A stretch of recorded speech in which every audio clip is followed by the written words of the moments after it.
आज भी हमारे 200 लोग वहाँ पे जाएंगे और जैसे कल प्रोग्राम रहा उसी तरह से आज प्रोग्राम वहाँ पर रहेगा।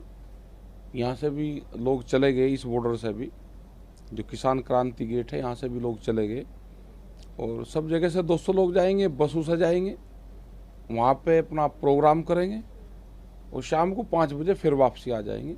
और एक इससे बहुत ठीक मैसेज इससे एक जाता है, कम लोगों में अपनी बात कहने का एक मौका मिलता है, सब लोग ध्यान से सुनते हैं और अलग अलग स्टेट के लोग आवे, अलग अलग एक्सपीरियंस अपने बताते हैं, तो उससे एक दूसरे को जो शेयर है वो भी हो जाता है ठीक, और एक सरकार को भी ठीक मैसेज जाता है, प्रेस के माध्यम से सरकार को ठीक मैसेज जाता है। और जो किसान संसद लगी हुई है उसका नाम भी है कि संसद के बाहर संसद लगी हुई है। और दूसरा ये है कि सरकार ने ऑथेंटिक रूप से किसान संसद को मान्यता दी, किसान मानना।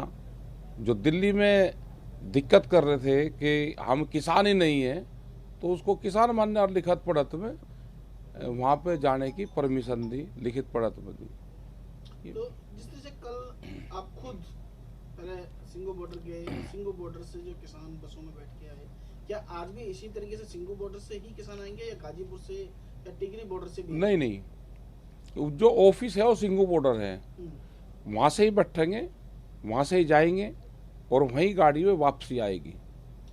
तो एक और आएगा, गाड़ियों में ही बैठ कर लोग वहाँ पे जाएंगे जी। तो आप भी जाएंगे आज? हाँ जा लें, आज 3 आदमी है चले गए हुए। आप भी जाएंगे? नहीं हम नहीं जा रहे आज। आज आप नहीं जा रहे। अच्छा सर, ये बताइए कल का जो, अगर मैं कल की बात करूँ, कल जिस तरीके से आपने संसद के बाहर एक और संसद, किसानों की संसद नाम दिया है, किसानों की संसद रही, तो उस किसान की संसद का जो एक्सपीरियंस है कल का आपका कैसा रहा? वो ठीक रहा ना कि करीब वहाँ 10 स्टेट के लोग वहाँ पे थे और अब अपनी स्टेट के बारे में बताया, उन्होंने बात करी, वहाँ पे क्या क्या घटनाक्रम हो रहे हैं, फसल का रेट क्या है, क्या उनको दिक्कत आती है, वो सारी चीज़ रखी।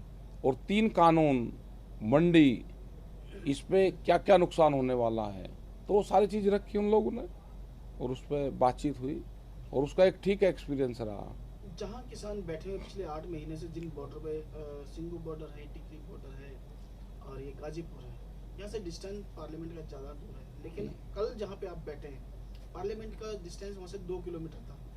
कितना आपको क्या लगता है कि अब जब पार्लियामेंट के बहुत क्लोज हैं आप, क्या आपको लगता है कि आप जो आपकी जो शर्तें, जो आपकी बातें हैं वो जल्दी मानी जाएंगी या? नहीं नहीं, उससे ऐसा नहीं होता।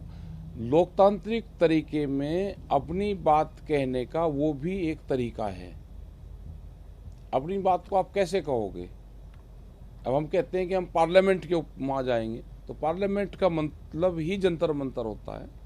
तो वहाँ पे लोग एक वहाँ पे धरना देने का एक स्थान है, वो एक पर्टिकुलर स्थान है कि जहाँ पर लोग अपनी बात सरकार को कह सकते हैं। तो इसी तरह से हम ये कह रहे हैं कि जैसे ये कह रहे हैं कि मंडियाँ प्राइवेट मंडी हो जाएगी बाहर, ये मंडी हमारी ख़त्म हो जाएगी। जब एक प्लेटफॉर्म ख़त्म हो जाएगा तो लोग कहाँ अपना अनाज बेचेंगे? तो इसी तरह से ये है कि अगर धरने स्थल ख़त्म हो जाएंगे तो अलग अलग धरने स्थल बनेंगे। जैसे पहले भी हमने कहा कि हम दिल्ली में आना चाहते थे पूरे किसान, उन्होंने बॉर्डर के ऊपर रोक लिया, हम बॉर्डर के ऊपर बैठ गए, तो लोगों को परेशानी होती है आने जाने में, क्योंकि वो कोई धरना स्थल नहीं है। लेकिन दिल्ली में हमको जाने नहीं दिया, हम दिल्ली जाते, पर्टिकुलर जंतर मंतर है वहाँ पर लोग रुकते, रामलीला मैदान में लोग रुकते, तो जो बाहर की जनता है उसको कोई दिक्कत नहीं होती। जैसे अब हो रहा है, जैसे अब हो रहा है, आप कहते हैं जी रास्ते रोक रखे, भाई हम तो जो स्थान बना हुआ है वहाँ पर जा रहे हैं। ऐसे ही मंडियों का होगा, जब मंडियाँ ख़त्म हो जाएगी तो व्यापारी अनाज को खरीदने गांव गांव जाएगा, अनाज के रेट सस्ते होंगे, किसान देश का बर्बाद होगा, उनकी ज़मीनें बिकेंगी, ये होगा। जिस तरीके से आपने परमिशन मांगी पार्लियामेंट के पास प्रदर्शन करने की जंतर मंतर पे, और सरकार ने वो जगह दी पार्लियामेंट सेशन तक, अगर पार्लियामेंट सरकार आपको जंतर मंतर या रामलीला मैदान में जगह देती है तो आप बॉर्डर छोड़ देंगे? नहीं, अब नहीं छोड़ देंगे हम, अब नहीं। अब तो जहाँ पक्के ठिए हमारे लग गए, अब नहीं छोड़ देंगे हम बॉर्डर। जब तक सरकार बात नहीं मानेगी, जब तक।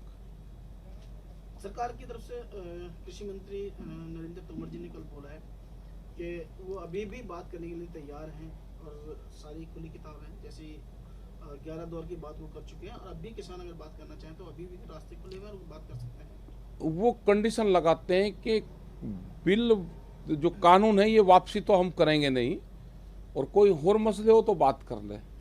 जब पहले ही उन्होंने कंडीशन लगा दी कि कानून वापसी नहीं होंगे, इस पे तो कोई बात नहीं होगी, और दूसरा कोई बात है तो कर ले। कंडीशनल किसान बात नहीं करेगा, कि सरकार कंडीशन लगाएगी और बात करेगी।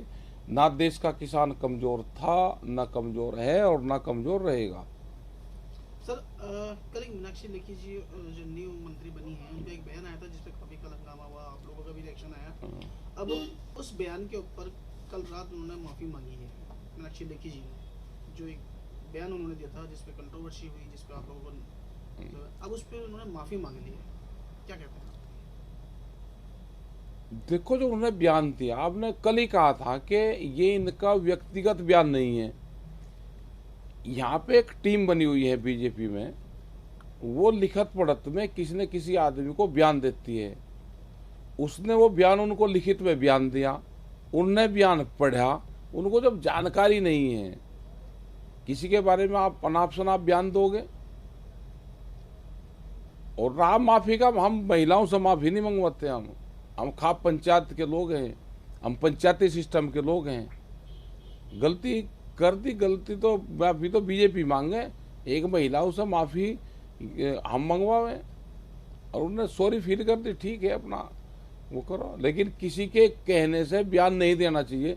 जब आपको पता नहीं तो नहीं बयान देना चाहिए उनको, किसी को भी।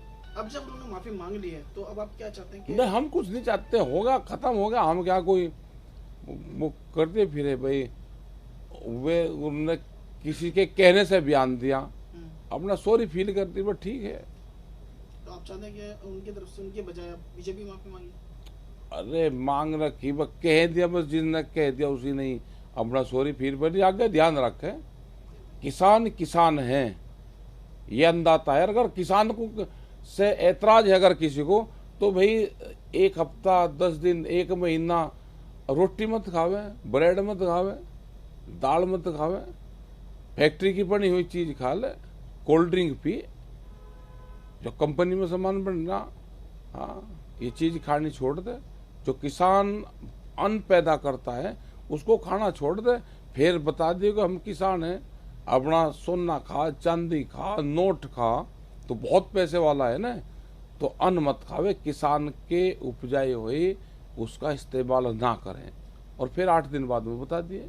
सर कल एक रिपोर्ट भी आई है जिसमें कहा गया है कि किसान की जो फसल है इस बार वो पहले से ज्यादा हुई है, अनाज ज्यादा हुआ है, उस पर आपका क्या कहना है? भाई किसान पैदा कर रहा है ना, तो जब ज्यादा हुई, इनका क्या रोल है उसमें?